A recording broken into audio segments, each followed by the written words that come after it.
அப்படியானால் தேவனுடைய முழுமையான திட்டம், நான் சொல்லவா, ரட்சிப்பு மாத்திரம் கிடையாது, பாவ மன்னிப்பு மாத்திரம் கிடையாது. அதெல்லாம் இருக்குது. பாவம் மன்னிக்கப்படணும், ரட்சிக்கப்படணும், நீதிமான்களாக இருக்கணும், தேவனுடைய ராஜ்யத்தை பிரசங்கிக்கணும், அதெல்லாம் முக்கியம். நிறைய காரியங்கள் அவருக்கு முக்கியமாக இருக்குது. ஆனால் அதில் முதன்மை இடத்தை பிடிக்கிறது எது தெரியுமா? ஆரோக்கியமும் ஆசீர்வாதமான வாழ்வும். நீங்கள் நல்லா போய் நோட் பண்ணி படித்து பாருங்க. இயேசு பரலோகத்தை குறித்து பேசினதை காட்டிலும், பாதாளத்தை குறித்து பேசினதை பார்க்கிலும், பரிபூர்ண சுகத்தை குறித்து பேசினதே புதிய ஏற்பாட்டில் அதிகம். நல்லா படித்து பாருங்கள். நீங்கள் போய் தெரு தெருவா, வீதி வீதியா, சந்து சந்தா, ஊர் ஊரா, எருசலேம் நாடு முழுவதும் சுற்றி திரிகிறாரு. பைபிள் சொல்லுது, அவரை தொட்ட யாவரும் சுகமானார்கள், சுகமானார்கள், ஆரோக்கியமானார்கள். நான் சொல்லுவா, கர்த்தர் பழைய ஏற்பாடில் ஆரோக்கியமாக இருக்க வேண்டும் என்று விரும்பினார், மக்கள் ஆரோக்கியமாக இருக்கணும்னு. ஆனால் அந்த ஆரோக்கியமான வாழ்வுக்கு அவர் போட்ட கட்டளையை பார்த்தா 613 கட்டளைகள். நமக்கு தெரிஞ்சது என்னன்னா 10 கட்டளைகள், அப்படி தான் நம்ம நினைக்கிறோம். 10 கட்டளையை கையில் எழுதி கொடுத்தாரு. ஆனால் வாய்மொழியினால் சொல்லப்பட்ட கட்டளைகள் 603. யாத்திரையாகமம், லேவியராகமம், எண்ணாகமம், உபாகமம், இந்த 4 ஆகமங்களை நீங்கள் போய் வீட்டில் படித்து பாருங்கள். வேத பண்டிதர்கள் சொல்கிறாங்க, 10 கட்டளையை தவிர 603 கட்டளைகள் அங்கே எழுதப்பட்டிருக்கிறது. மொத்தம் 613 கட்டளையை எழுதி கொடுத்து இப்போ சொல்கிறாரு. வாசிப்போம். யாத்திராகமத்தின் புஸ்தகம் 15வது அதிகாரம் 26வது வசனம். நல்லா கவனமாக கவனிங்க.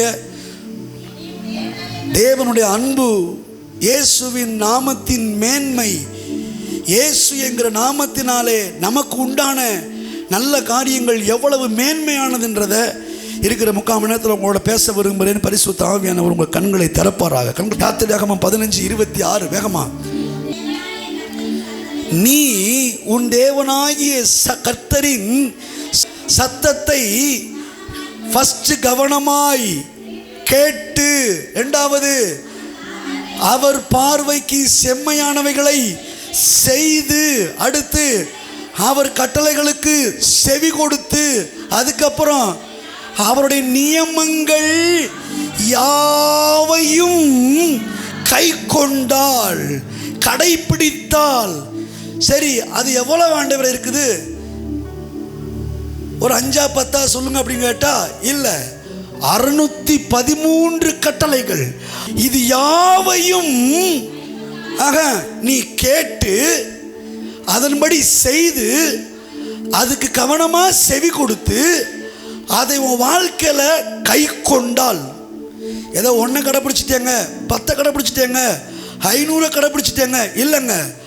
பைபிள் சொல்லுது, நியமங்கள் யாவையும், எல்லாம் சொல்லுங்க யாவையும், பக்கத்தில் சொல்லுங்க யாவையும், யாவையும், யாவையும் கை கொண்டால் எகிப்திற்கு வர பண்ணின வியாதிகளில் ஒன்றையும் உன் மேல வர பண்ண மாட்டேன். யாரும் கைதட்டக்கூடாது இந்த வார்த்தைக்கு. பயங்கரமான வார்த்தை. நம்மளால செய்ய முடியாத ஒரு சரியான வேலையை கடவுள் சொல்றாரு. நீ சுகமா இருக்கணுமா? எகிப்தில் நீ பட்ட வியாதிய, இந்த உலகத்தில் இருக்கிற ஜனங்கள் படுகிற வியாதிய நீ அனுபவிக்க கூடாதுன்னா நான் உனக்கு ஒரு ஆலோசனை சொல்றேன். சொல்லுங்க ஆண்டவரே, என்னுடைய கட்டளைகள், என்னுடைய நியாயங்கள், என்னுடைய நியாய பிரமாணங்கள் யாவையும் ஃபர்ஸ்ட் உட்காந்து கேளு. 2வது அதன்படி கேட்கறதே முடியாது, செய்யறது சுத்தமா முடியாது. அதுக்கப்புறம் கை கொள்ளணுமா? கை கொள்ளணும்னா அனுதினமும் அதன்படியே நடக்கணுமா? நீ இப்படி கை கொண்டால், நான் எகிப்தியருக்கு வர பண்ணின வியாதிகளில் ஒன்றையும் உன் மேலே வர பண்ண மாட்டேன், நானே உன் பரிகாரியாகிய கர்த்தராயிருப்பேன். சரி ஆண்டவரே, ஒருவேளை என்னால் கை கொள்ள முடியலை அப்படின்னா நீ சுகமாக இருக்க முடியாது. ஆரோக்கியத்தை என்கிட்ட மறந்துடு, ஆரோக்கியமாக வேண்டும் என்று சொல்லி என்கிட்ட கேட்காத அப்படின்னு சொல்கிற விதமாக கர்த்தர் சொல்லி இந்த மேட்டரை முடிச்சிடாரு பாருங்க. அப்போது பழைய ஏற்பாடு தான். இன்னொரு வசனத்தை வாசிப்போம். யாத்திரையாகமம் சீக்கிரமாக 23 22, 21, 25, 26. சீக்கிரமாக வேகம், நிறைய வசனம் காமிக்க போகிறேன். 2 பயங்கரமான சம்பவங்களை உங்களுக்கு காண்பிச்சு முடிக்க போகிறேன். நீங்கள் வாசிங்களேன், நீங்கள் எல்லாருமே சேர்ந்து வாசிங்க, அதான் அப்போ தான் உங்களுக்கு புரியும். இயேசு என்கிற நாமத்தை குறித்து ஏன் இவ்வளோ தூரம் பாடுறேன், ஏன் பைபிள் எல்லா நாமத்திற்கும் மேலாக அந்த இயேசுவின் நாமத்தை உயர்த்தி வச்சிருக்குது, நீங்கள் உங்கள் வாழ்க்கையில் சந்திக்கிற அத்தனை பிரச்சனைகளின் மத்தியில் ஏன் இந்த இயேசுவின் நாமத்தை உயர்த்தணும் அப்படின்றதுக்கு காரணத்தை சொல்லிக்கிட்டு இருக்கேன் உங்களுக்கு. நீங்கள் வேறு எதுவும் பண்ண வேணாம். இயேசு இயேசு இயேசுன்னு சொன்னாலே போதும். அவ்வளவு மேன்மை உள்ள நாமம் இந்த இயேசுவின் நாமம். ஆனால் பழைய ஏற்பாடு அப்படி இல்லை. அவர்களும் தேவனுடைய ஜனங்கள் தான். ஞானஸ்தானம் பெற்றவர்கள், மேகத்துக்கு கீழே அபிஷேகம் பெற்றவர்கள், ராபோஜன பந்தியை பெற்றவர்கள். ஆனால் அப்படி இருந்தாலும் கூட அவர்கள் எப்படி தெரியுமா சுகத்தை பெற முடியும்? நீ அவர் வாக்கை நன்றாய் கேட்டு வாசிங்க, நன்றாய் கேட்டு. சிறு பிள்ளைகளை தயவு செய்து அப்படியே அமைதியை உட்கார வச்சிருக்குங்க. நீ கேட்டா மாத்திரம் பத்தாதுப்பா, ரொம்ப தெளிவாக கேட்டு நான் சொல்வதை எல்லாம் செய்வாயாகில் நான் உன் சத்துருக்களுக்கு சத்துருவாயும் உன் விரோதிக்கு விரோதியுமாயும் இருப்பேன். அடுத்து 24 இல்லை அது நடுப்பகுதி. நீ அவர்கள் செய்கைகளின்படி செய்யாமல், இந்த உலக பிரகாரமான ஜனங்கள் செய்கிறாங்கல்ல, அதன்படி செய்யாமல் நீ இருந்தால் 25 அவர்கள் செய்கிற விதமாக செய்யாமல் நான் சொல்கிறதையெல்லாம் கேட்டு உன் தேவனாகிய கர்த்தரை சேவிச்சினா அவர் நீ சாப்பிட்ற சாப்பாட்டையும் தண்ணீரையும் ஆசீர்வதிப்பார், வியாதியை உன்னிலிருந்து விலக்குவார். சரி ஆண்டவே, நான் கடைப்பிடிக்க முடியலை, மற்றவங்க செய்கிற மாதிரி நான் ஏதாவது செஞ்சிடுறேன், மற்றவங்க பேசுகிற மாதிரி நான் ஏதாவது பேசிடுறேன், தெரியாமல் தெரிஞ்சோ பேசிடுறேன், மற்றவங்க வாழ்கிற மாதிரி நான் வாழ்ந்துடுறேன், அப்போ எனக்கு என்ன ஆண்டவரே பதில் அப்படின்னா, உனக்கு என்ன கிடையாது, ஆரோக்கியம் கிடையாது, உன் சாப்பாடு ஆசீர்வதிக்க மாட்டேன், உன் தண்ணி ஆசீர்வதிக்க மாட்டேன். அப்போ என்ன ஆண்டவரை செய்ய? செத்துப்போ. இதான் பைபிள், பழைய ஏற்பாடு, இதான் நியாயப்பிரமாணம், இதான் சட்டதிட்டங்கள்.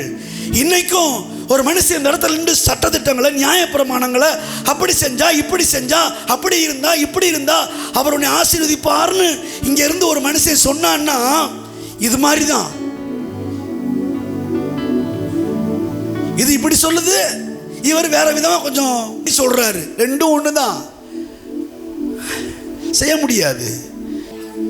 இப்படிலாம் செஞ்சினா உன் சாப்பாட்டையும் உன் தண்ணி ஆசீர்வதிப்பேன், வியாதி உன்னை விட்டு விளக்குவேன், உன் பம் விழுகிறதில்லை, மலடி இருப்பதில்லை, உன் ஆயுசு நாட்களை பூர்ணப்படுத்துவேன். நீடித்த நாட்கள் வாழணுமா, ஆரோக்கியமாக இருக்கணுமா, இதெல்லாம் செய்கின்றாரு. இப்போ இன்னொரு வசனத்தை வாசிப்போம். லேவியராகமம் 25, 18, 19. என் கட்டளைகளின்படி செய்து என் நியாயங்களை கை கொண்டு அவைகளின்படி நடக்க கடுவீர்கள், அப்பொழுது தேசத்தில் சுகமாக இருப்பீர்கள். நான் சொல்கிறது புரியுதில்ல?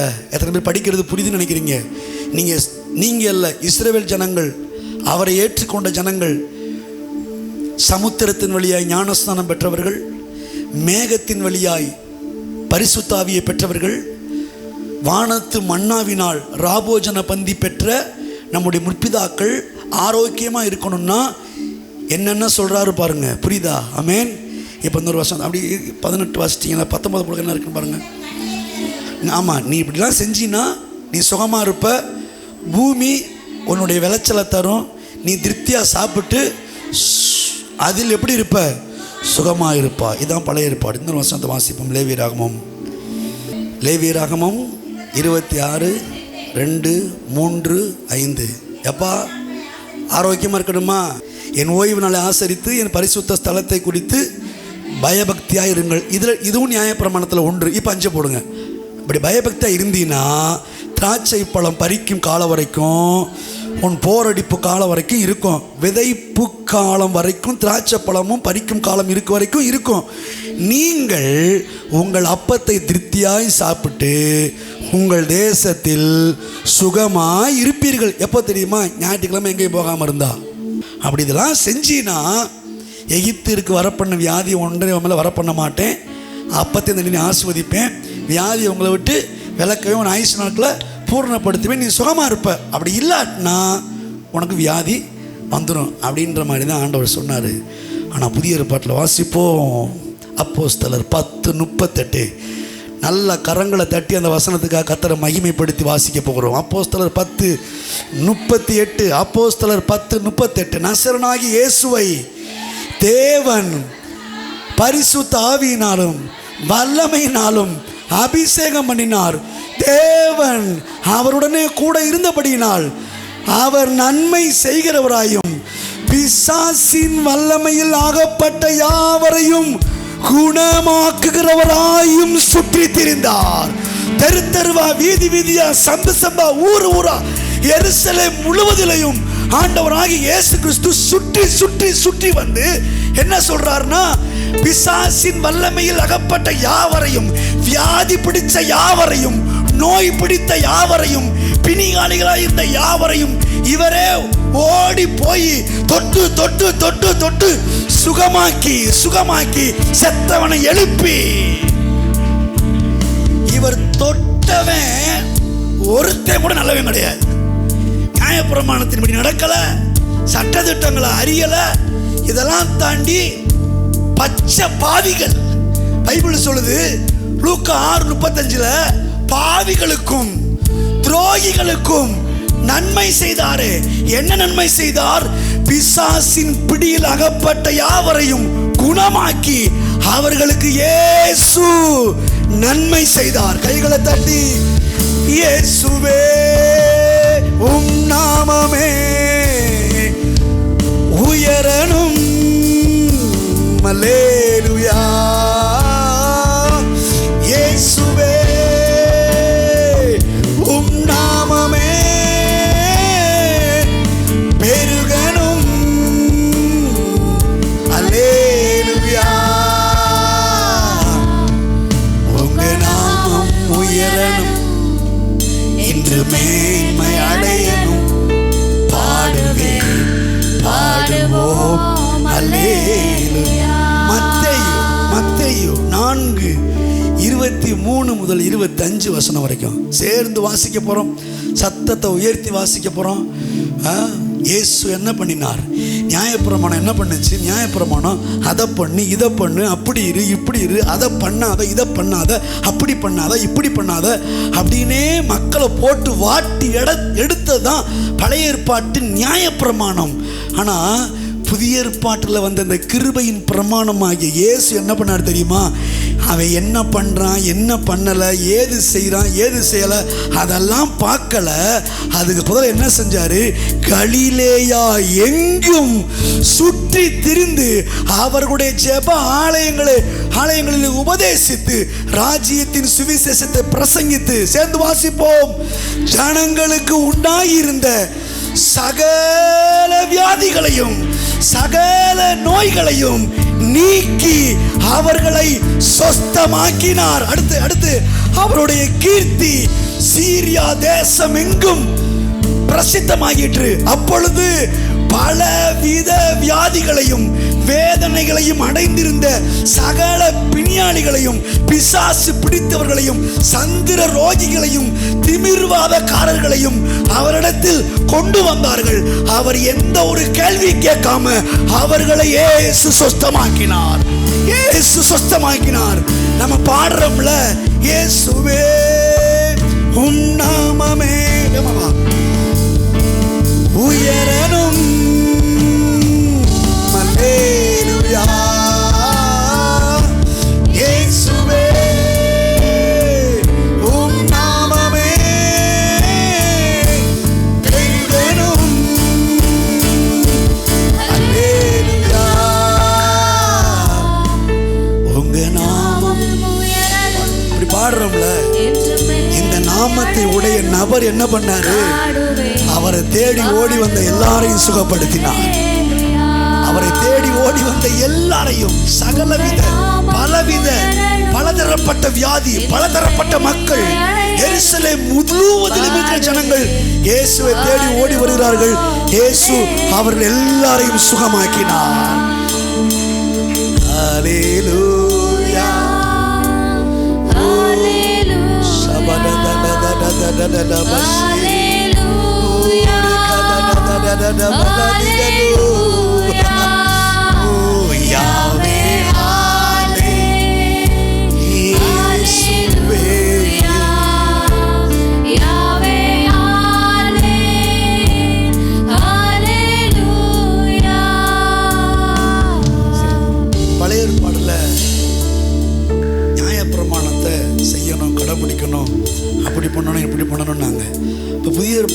எதுவுமே செய்ய வேணாமா அப்படின்னு கேட்டால் நான் சொல்லலை, ஆண்டவர் சொல்கிறாரு நீ எதுவுமே செய்ய வேணாம். அப்போ என்ன ஆண்டவரை செய்ய? விசுவாசிக்கிறவனுக்கு எல்லாம் கூடும். இயேசு என்னை சுகமாக்குவார், இயேசு என்னை செழிப்பாக்குவார், இயேசு என்னை மேன்மைப்படுத்துவார், இயேசு நான் கேட்டதற்கு மேலே என் வாழ்க்கையில் அவர் பலமாய் கிரியை செய்வார்னு சொல்லி யாரெல்லாம் இயேசுவின் மேலே விசுவாசம் வைக்கிறீங்களோ கர்த்தர் சொல்றாரு விசுவாசிக்கிறவனுக்கு எல்லாம் கூடும். நீ விசுவாசித்தால் தேவனுடைய மகிமையை காண்பாய். உன்னுடைய வியாதியின் மத்தியில், உன்னுடைய பலவீனத்தின் மத்தியில், உன்னுடைய நோயின் மத்தியில், முடியாத சூழ்நிலையின் மத்தியில் நீ இயேசு இயேசு இயேசுன்னு சொல்லி சொல்லி அவருடைய நாமத்தை நோக்கி கூப்பிட்டா போதும். அவருடைய நாமத்தில் எனக்கு சுகம் உண்டுன்னு சொல்லி நீ மனசார விசுவாசிச்சா போதும். விசுவாசிக்கிறவனுக்கு எத்தனை பேர் ஆமென்? எல்லாம் கூடும். நீ விசுவாசித்தால் உன் வாழ்க்கையில தேவனுடைய மகிமையை, தேவனுடைய ஆரோக்கியத்தை, தேவனுடைய ஐஸ்வர்யத்தை, தேவனுடைய சமாதானத்தை காண்பாய், கண்டே தீருவாய். ஆமென். ஹல்லேலூயா, ஹல்லேலூயா. பைபிள் சொல்லுது எவனுடைய முகத்தையும் பார்க்கல இயேசு. யாரு, எந்த ஊர், என்ன பேரு, எந்த ஜாதி, எந்த கோத்திரம், நியாயப்பிரமாணத்தின்படி செஞ்சியா, அதை பண்ணினியா, இதை பண்ணலையா, எதுவுமே இயேசு பார்க்கல. பைபிள் சொல்லுது எருசலேம் நாட்டிலே 4 திசைகள் இருந்தும் 8 திக்கிலும் இருந்து எத்தனை ஜனங்கள் அவரை தேடி ஓடி வந்தாங்களோ, அவரை தொடணும்னு நினைச்சாங்களோ அத்தனை பேரும் தொடும்படி இயேசு தன்னுடைய சரீரத்தை விட்டு கொடுத்தார். தொடுறா, எனக்கு தேவை நீ சுகமா இருக்கணும், நீ ஆரோக்கியமா இருக்கணும், நீ சாக கூடாது. எத்தனை பேர் ஆமென்றீங்க? வியாதியில படுக்க கூடாது. இன்னும் சொல்லவா, பலவீனமா கூட இருக்கேன்னு சொல்லக்கூடாது. அது கூட என்னால ஏற்றுக்கொள்ள முடியாதுன்றார் இயேசு. முடியாது, நீ பலவீனமா இருக்கிறத பார்த்து என்னால இருக்க முடியாது. நீ எப்படி தெரியுமா இருக்கணும்? காண்டாமிருகத்துக்கு ஒத்த பலன் உனக்கு உண்டு, கழுகுக்கு சமானமாய் திரும்ப திரும்ப திரும்ப நீ வாழணும், வாழணும். இல்ல ஆண்டவரே நான் தப்பு பண்ணிட்டேன், பரவாயில்ல என்கிட்ட உட்காரு, அக்கிரமங்களை எல்லாம் நான் மன்னிப்பேன், மனசார மன்னிப்பேன்.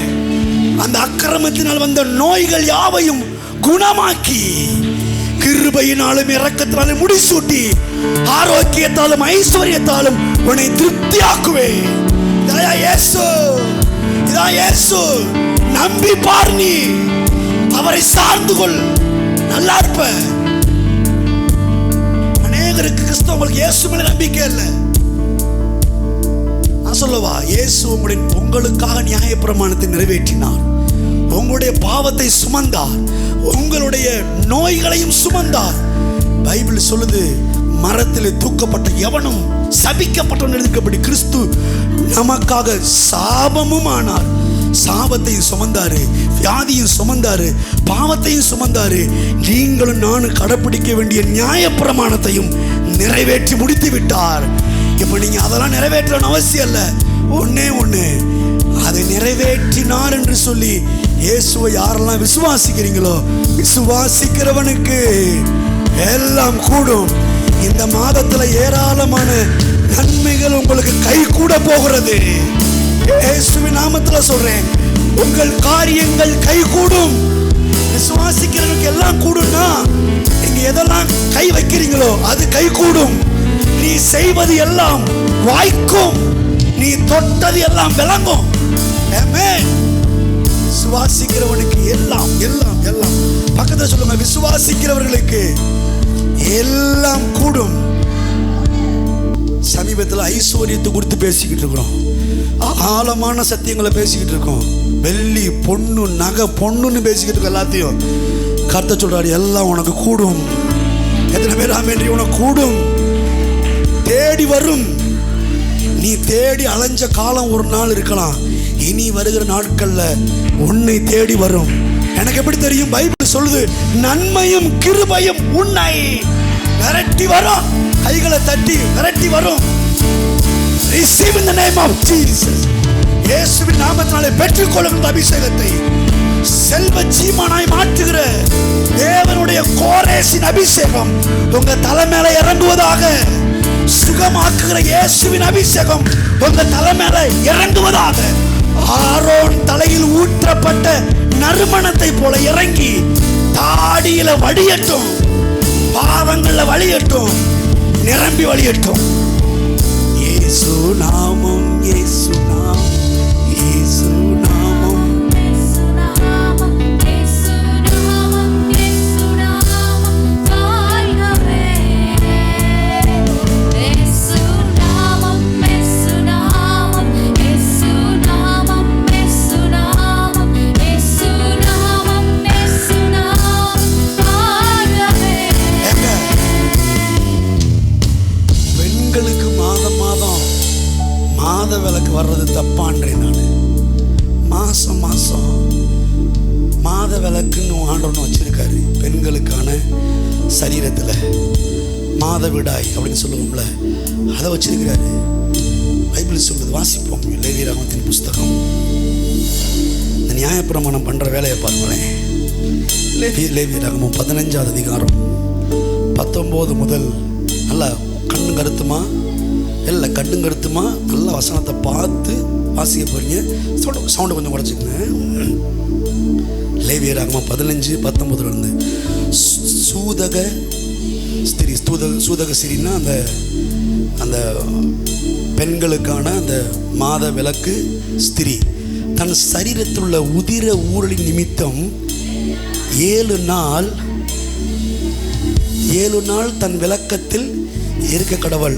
அவளை தொடுகிற எவனும், அது புருஷனா இருக்கட்டும், பிள்ளையா இருக்கட்டும், உறவா இருக்கட்டும்.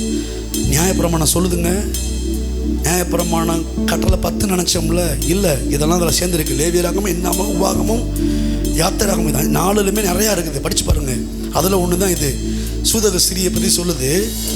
அவள் 7 நாள் வரைக்கும் விளக்கப்பட்டிருக்கணும். அந்த 7 நாளில் யாரு அந்த அம்மாவை போய் தொட்டாலும் தீட்டு. என்னது? தீட்டு. பொறுங்க நான் எடுத்துக்கிறவா. அவளை தொடுகிற எவனும் சாயங்காலம் மட்டும் தீட்டுப்பட்டிருப்பான். அவள் நான் வாசிக்கவா, கொஞ்சம் உடச்சுக்கப்பா. அவள் விளக்கலாய் இருக்கையில் எதின்மேல் படுத்து கொள்கிறாளோ, எதின்மேல் உட்காருகிறாளோ, அது எல்லாம் தீட்டாயிருக்கும். பெண்கள் கவனிங்க, இயேசு உங்களை எவ்வளோ நேசிக்கிறார்ன்றதை சொல்கிறேன் இப்போ. தீட்டாயிருக்கும். அடுத்து, அவள் படுக்கையை தொடுகிற எவனும் தன் வஸ்திரங்களை தோய்த்து தண்ணீரில் முழுகி சாயங்காலம் மட்டும் அவள் படுத்திருந்த அந்த பாயை போய் பிள்ளையோ புருஷனோ சொந்த பந்தமாக தொட்டாங்கன்னா அவன் என்ன பண்ணணுமா, அவன் போய் குளிக்கணும், வஸ்திரத்தை தோய்த்தரணும். அதோட தீட்டு நீங்குச்சா? இல்லை, சாயந்தரம் வரைக்கும் இவன் யாரு? இவன் தீட்டாயிருவானா? என்ன பெரிய கொடுமை பாருங்க. அவள் உட்கார்ந்திருந்த மனையை தொடுகிறவன். ஆமாம், இந்த வீட்டு வாசலில் திண்ணை போட்டு வச்சுருப்பாங்க அந்த காலத்தில். அந்த திண்ணையில் போய் இந்த அம்மா உட்காந்தா வச்சுக்கங்களேன், அந்த திண்ணையை ஒருத்தி தொடுறேன்னு வச்சுக்கோங்க. என்னடா அது குத்தமாக இருக்கு? நொங்கு தின்னவன் நொங்குதிங்க, நோண்டி தின்னவன் பட்டுக்கட்டான மாதிரி அவளுக்கு வந்துச்சுன்னா நான் என்னடா பண்ணுவேன்? அவள் உட்காந்த இடத்துல நான் உட்காந்தா எனக்கு என்ன பிரச்சனை அப்படின்னு இவன் கேட்பான். இல்லை, அதான் பிரச்சனை. நீ போய் உட்காந்தனால என்ன, உனக்கு தீட்டு. நீ வஸ்திரத்தை தோய்த்து தண்ணீரில் முழுகி சாயங்காலம் வரைக்கும் நீ யாரையும் தொட்டக்கூடாது. நீ தொடர வேலை என்ன ஆயிடுவியா? தீட்டாயிடுவியா? அடுத்து, அவள் படுக்கையின் மேலாகிலும் அவள் உட்கார்ந்திருந்த மனையின் மேலாகிலும். ஆண்டவரே, முதல் தான் சொல்லிட்டீங்கல்ல, அப்புறம் திரும்ப சொல்கிறீங்க. நான் திரும்ப சொன்னாலும் உனக்கு சில நேரங்களை கேட்க மாட்டேங்குதுல்ல, அதனால திரும்ப சொல்கிறேன். அவள் படுக்கையின் மேலாகிலும் அவள் உட்கார்ந்திருக்கிற மனையின் மேலாகிலும் இருந்த எதையாகிலும் தொட்டவன் கெட்டே போனான். அடுத்து வேகமா, ஒரு அவளோட படுத்து கொண்டதும் அவள் தீட்டு அவன் மேல் பட்டதுன்றமானால் அவன் 7 நாள் தீட்டாயிருப்பான். தொட்டா கெட்ட, ஆனால் போய் படுத்துட்டின்னு வச்சுக்க, எத்தனை நாள் செத்த அவனா? இவனும் அது அந்த பெண்ணோட போயிடணும் பாருங்க. ஒருவன் அவளோட படுத்து கொண்ட போதும் அவள் தீட்டு அவன் மேல் பட்டதும் உண்டானால் அவள் 7 நாள் தீட்டாயிருப்பானாக, அவன் படுக்கையும் தீட்டுப்படும். அடுத்து ஒரு ஸ்திரீ விலக்கி இருக்க வேண்டிய காலம் அல்லாமல் அவளுடைய உதிரம் அநேக நாள் ஊறிக்கொண்டிருந்தாள். ஐயோ பாவம், என்ன பெரிய பிரமாணம் பாருங்க, இது மக்களுக்கு வந்த பிரமாணம். அதனால தான் பவுல் சொல்கிறார் புதிய ஏற்பாட்டில், நியாயப்பிரமாணத்துக்கு கீழானவர்கள் சாபத்துக்குட்பட்டிருக்கிறார்கள். நியாயப்பிரமாணம் எங்கெல்லாம் பேசுகிறாங்களோ இந்த பழைய ஏற்பாட்டை எடுத்து வச்சுட்டு ஆண்டவர் கொடுத்த வாக்குத்தத்தங்களை பேசணும். வாக்குத்தத்தங்களை ஆபிரகாம் மூலமாய் நமக்கு பண்டமாற்று செய்திருக்கிறார். ஆனால் பழைய ஏற்பாட்டில் நியாயப்பிரமாணத்தை கர்த்தர் நிறைவேற்றி நீக்கி போட்டு விட்டார்னு வாசித்தோம். எங்கே? ஐக டேமில். இரண்டாவது நிலைநிறுத்த முதலாவதை நீக்கி போட்டார். இன்னைக்கு நீக்கி போட்டதை எந்த சபை பேசுதோ அந்த சபை, நான் சொல்லலை, ஆண்டோடைய வார்த்தையின்படி நியாயப்பிரமாணத்துக்கு கீழானவர்கள் சாபத்துக்கு கீழே இருக்கிறார்கள்னு பைபிள் சொல்லுது. எப்படிப்பட்ட மோசமான காரியம் பாருங்க. ஒரு ஸ்திரீ விலக்க இருக்க வேண்டியது காலம் அல்லாமல் அந்த 7 நாளை தாண்டி அவளுடைய உதிரம், அந்த இரத்த போக்கு அநேக நாள் ஊறிக்கொண்டிருந்தால், அல்லது அந்த காலத்துக்கு மிஞ்சி அது கண்டிருக்கும் நாளெல்லாம் ஊறிக்கொண்டிருந்தால், தன் விலக்கத்தின் நாட்களில் இருந்தது போல அவள் தீட்டாக இருக்க வேண்டும். இன்னைக்கெல்லாம் பார்த்தா ஒரு 3 நாள் அந்த வேதனை, அந்த வகுத்த வலி இருக்குன்னு சொல்கிறாங்கல்ல. ஆனால் பைபிள் சொல்லுது 7 நாள் அவள் தனிப்பட்டு இருக்கணும். ஒரு வேளை அவளுக்கு அது தொடர்ந்து அந்த மாதிரி இருந்துச்சுன்னா அவள் எப்படி தான் இருக்கணும்? தீட்டாக தான் இருக்கணும். 1 நாள் இல்லை, 2 நாள் இல்லை, 10 நாள், 15 நாள், 1 மாதம், இன்னும் எத்தனை நாள் இருந்தாலும் அவள் யாரு தான்? தீட்டு. இப்போ ஒரு ஸ்திரீ 26 அந்த நாட்கள் எல்லாம் அவள் படுக்கும் எந்த படுக்கையும் அவள் விளக்கத்தின் படுக்கையை போல அவளுக்கு தீட்டாய் இருக்கும். அவள் உட்கார்ந்துருக்கிற மனையும் அவளுடைய விளக்கத்தின் தீட்டை போலவே இவ எத்தனை நாள் தீட்டா இருக்கிறாரோ இவள் உட்காந்து எல்லாமே தீட்டமாக இருக்கும், தீட்டா இருக்கும். அப்படிப்பட்டவரை தொடுகிறவன். சரி 28 போடுங்க, அடுத்து போடுங்க, 28 போடுங்க. அவள் தன் உதிர ஊரல் நின்று சுத்தமான போது அவள் 7 நாள் எண்ணிக்கொள்ளுவாளாக. அதன் பின்பு இப்போ ஒரு 3 நாள் அந்த பிரச்சனை இருக்கும். பைபிள் படி 7 நாள் ஒதுக்கப்பட்டிருக்கணும். இப்போ 7 நாளை தாண்டி ஒரு 15 நாள் 20 நாள் இந்த ரத்தம் போய்கிட்டே இருக்குது அப்படின்னா என்னைக்கு நிற்குதுன்னு பார்க்கணும். புரியுதா? ஆமென். பைபிளில், பரிசுத்த பைபிள் அதை பற்றி பேசுது பாருங்க. 20 நாள் இது போய்கிட்டு இருக்கு அப்படின்னா 20ஆவது நாள் நின்றுச்சு. இன்னைக்கு 1ஆம் தேதியா? 20ஆம் தேதி வரைக்கும் இது மாதிரி போய்கிட்டே இருக்குது. இவளுக்கு தெரியுது, ஐயோ போகுது போதும், வேதனையோட இருக்கா. இப்போ 20ஆவது நாள் நின்றுச்சுன்னா ஃபஸ்ட்டு ஒரு டைம் வர்றப்ப தான் 7 நாள். இப்போ 20 நாள் தொடர்ந்து வந்துச்சுன்னா அந்த 20ஆவது நாள்ல இருந்து 7 நாள் எண்ணிக்கை. அதன் பின்பு சுத்தமாயிருப்பாள். அடுத்து 8ஆம் நாளிலே இது என்னையா இது வந்து சரீர பிரச்சனைப்பா. ஆனால் சரீர பிரச்சனைக்கு ஒன்றும் பிரச்சனை இல்லை. 7 நாளில் முடிஞ்சுன்னா ஒன்றும் பிரச்சனை இல்லை. அதை தாண்டி 15 நாள் 20 நாள் போயிடுச்சுன்னா அது உனக்கு சாபமாக மாறிடுச்சு. அதனால 8ஆம் நாளிலே 2 காட்டுப்புறாக்களையாவது 2 புறா குஞ்சுகளையாவது ஆசரிப்பு கூடார வாசலிலே ஆசாரியனிடத்தில் கொண்டு வர கடவன். ஆசாரியன் அவைகளில் ஒன்றை பாவ நிவாரண பலியாகவும் மற்றொன்றை சர்வாங்க தகன பலியுமாக்கி அவளுக்காக கர்த்தருடைய சந்நிதியில் அவளுடைய உதிர ஊரல் நிமித்தம் பாவ நிவர்த்தி செய்ய கடவன். போதும். இப்போ இது என்ன ஆயிடுச்சு? பாவமாயிருச்சு. பாவமாயிருச்சுல, அதனால என்ன செய்யணும்? பலி செலுத்தணும். பாவ நிவாரண பலி, சர்வாங்க தகன பலி. எங்கே தெரியுமாம்மா? பாஸ்டர்கிட்ட போகணும். ஆசாரியன்கிட்ட போய், ஆசாரியனே இந்த மாதிரி 7 நாள் இருந்துச்சு, நான் கவனிக்கிறீங்களா? ஆமென். கவனிங்க.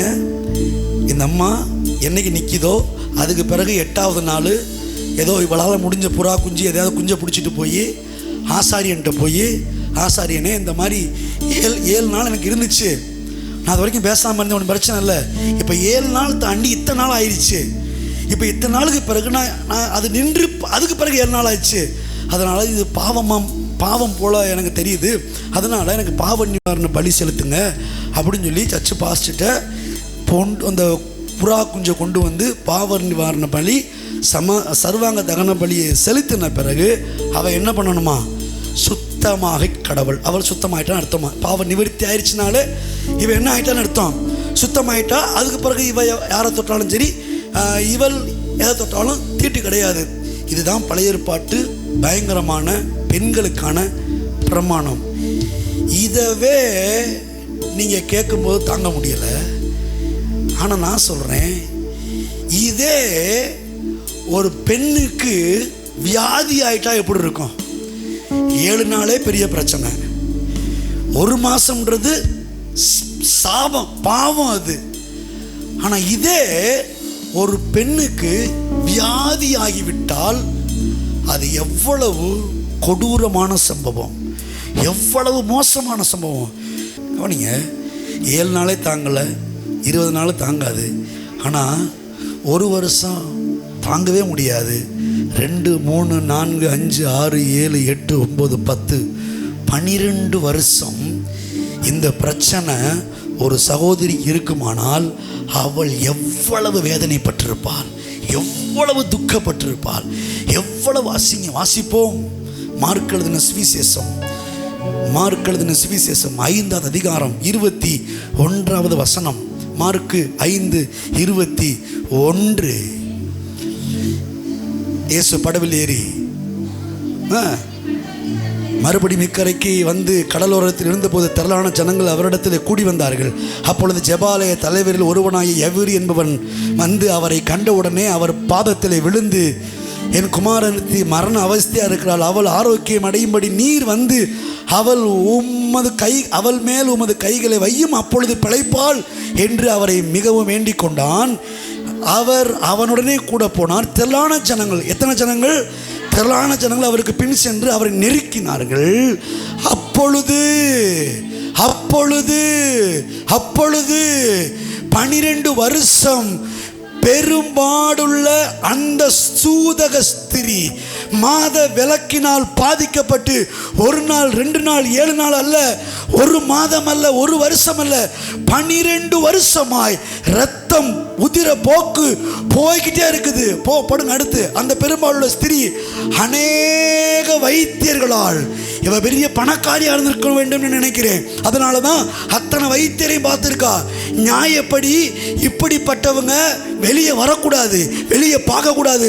ஒருவேளை யாராவது இவளை பார்த்துட்டாங்கன்னா இவ தலையில முக்காட தூக்கி போட்டுட்டு ஐயோ தீட்டுன்னு சொல்லி வீட்டுக்குள்ள ஓடி ஒளிஞ்சிடணும். அப்படிப்பட்ட தீட்டுப்பட்ட அந்த ஜனங்கள்ல அப்படி தீட்டுப்பட்டு 1 நாள் 2 நாள் அல்ல, 12 வருஷமாய் இந்த வேதனையை இவள் அனுபவித்து கொண்டிருக்கிறாள். இப்படி தீட்டுன்னு ஓட வேண்டிய ஒரு பெண்ணு பணத்தை செலவழித்து வைத்தியர்களை பார்த்துருக்கான்னா நான் யோசித்து பார்க்குறேன். பணத்தினால ஆளுகளை கைக்குள்ளே போட்டிருந்துருக்கா. வெளியே வரக்கூடாது, இந்த அம்மா வெளியே வரக்கூடாது, எங்கேயும் தொடக்கூடாது.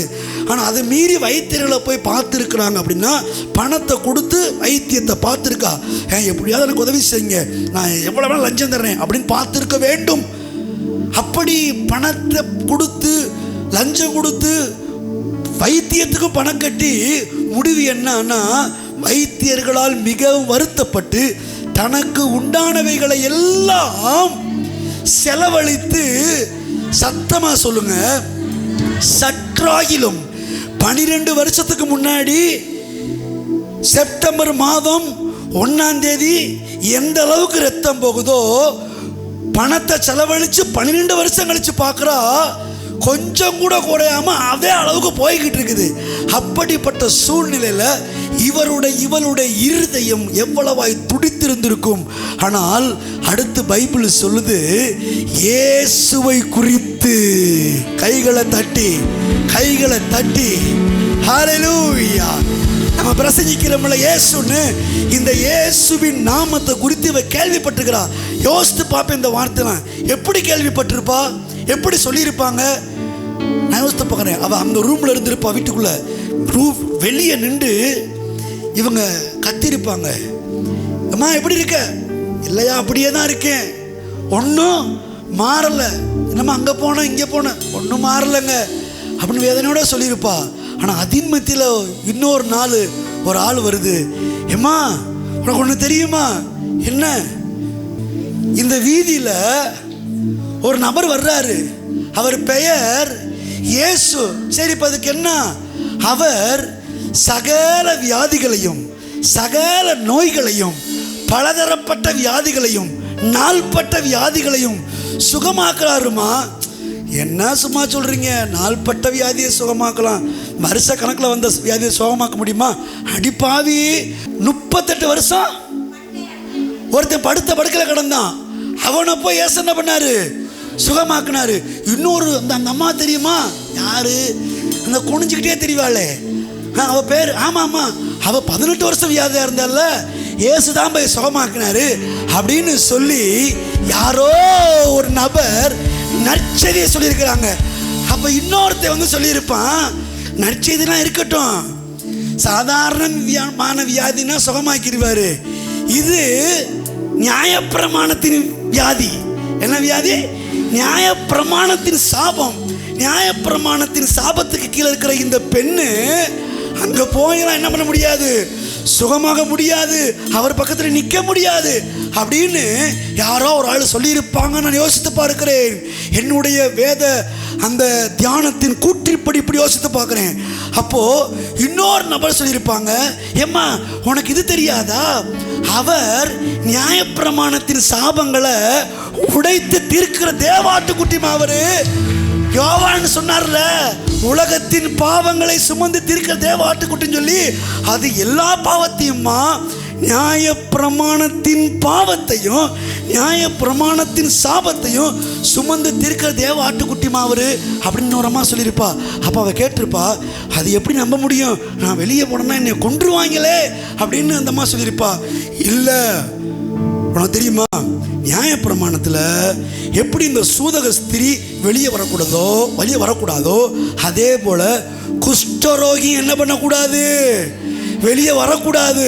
ஆனால் அவர் என்ன பண்ணாரு தெரியுமா, குஷ்டரோகி இருக்கிற இடத்துக்கே போனாருடி. எத்தனை பேர் ஆமே?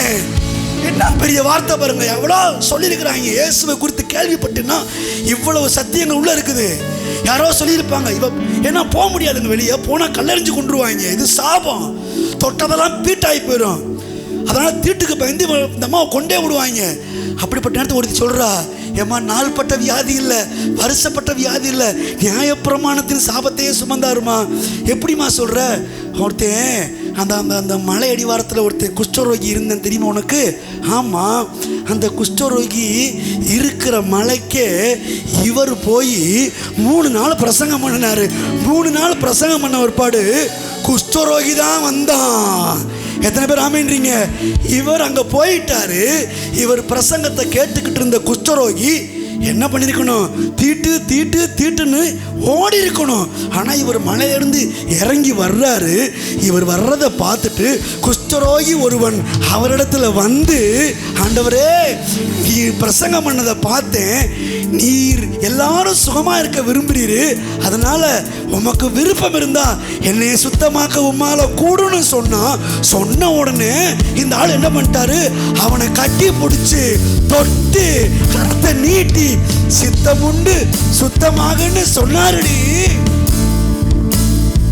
அப்படின்னு சொன்ன மாத்திரத்துல இந்த அம்மாவுக்குள்ள வெறி வந்துருச்சு. இயேசுவை குறித்து கேள்விப்பட்டு அடுத்து சொல்றா, இப்படிப்பட்டவர் அவரு, அப்ப இப்படிப்பட்டவருடைய ஒரு வஸ்திரத்தை தொட்டா கூட நான் சுகமாயிருவேன். ஒரு மொழிபெயர்ப்பில் போட்டிருக்குது, சுகமாவேன் என்று சொல்லி ஜனக்கூட்டத்துக்குள்ளே அவருக்கு பின்னாக தெரியாம ஓடி வந்து லைட்டா ஒயிட் சட்டையை தொட்டா வெயிட்டு அவர் சரீரத்திலிருந்து புறப்பட்டு போய், ஓ ஹல்லேலூயா, பைபிள் சொல்லுது, தொட்ட உடனே அவர் வஸ்திரத்திலிருந்து வல்லமை புறப்பட்டு போய், அடுத்து போடுங்க, வஸ்திரத்திலிருந்து வல்லமை புறப்பட்டு போய் அவளை தொட்ட உடனே 12 வருஷமாய் போன இரத்த போக்கு அடுத்த சனப்பொழுதுல நின்று போனது. அவள் வேதனை நீங்கி ஆரோக்கியம் அடைந்ததை தன் சரீரத்தில் உணர்ந்தார். அடுத்து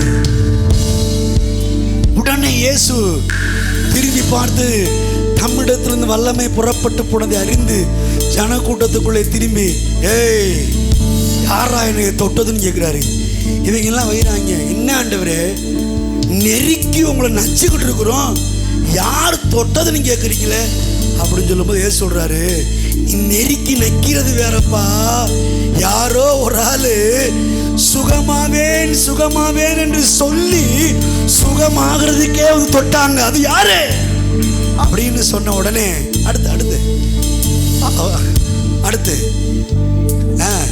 தன்னிடத்தில் சம்பவித்ததை அறிந்த அந்த ஸ்திரியானால் பயந்து நடுங்கி அவருக்கு முன்பதாக வந்து காலில் விழுந்து உண்மையெல்லாம் சொன்னால் அவர் அவளை பார்த்து, மகளே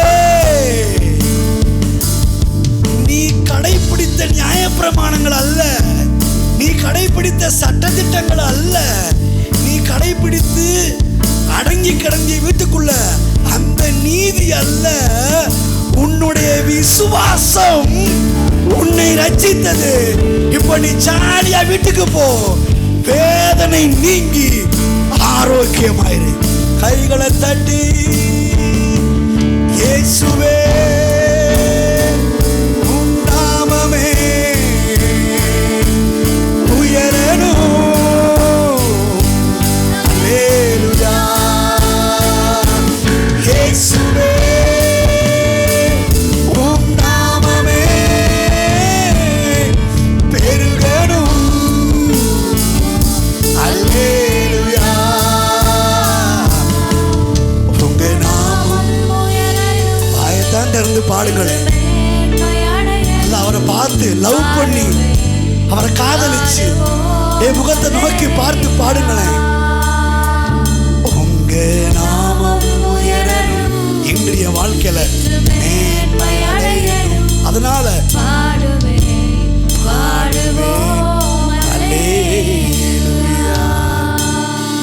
இத ரோம போர்ச்சவர்கள் பார்த்துக்கிட்டே இருந்தாங்களான்னு தெரியல. இயேசுவை சிலுவையில் அறையும் போது இயேசுடைய வஸ்திரத்தை சீட்டு போட்டு யாருக்கு கிடைக்குமோன்னு சொல்லி எத்தனை பேர் அலைஞ்சாங்கன்றீங்க. இயேசுவின் வஸ்திரத்துக்கு அலைஞ்சாங்க. நிச்சயமாக இந்த வஸ்திரம் என் வீட்டுக்கு போச்சுன்னா என் பொண்டாட்டி சுகமாயிருவா, இந்த வஸ்திரம் என் வீட்டுக்கு போயிடுச்சுன்னா என் சாபம் எல்லாம் சுகமாயிரு. அடே நீ தான் அவரை சிலுவையில் அடிக்க போறியடா, அது ஏன் வேலை. ஆனால் வஸ்திரத்தில் இருக்கிறது சுகமாக்குறது அதோடைய வேலை, கரெக்டாக செய்யணும்னு சொல்லி வீட்டுக்கு வாங்கிட்டு போய் என்ன பண்ண ஏது பண்ணான்னு தெரில. வஸ்திரத்துக்கே அவ்வளோ மதிப்பு இருக்குமானால் வஸ்திரத்தை தாண்டி வல்லமையால் நிறைந்த இயேசு இன்றைக்கு உங்களுக்குள்ளே. ஹல்லேலூயா.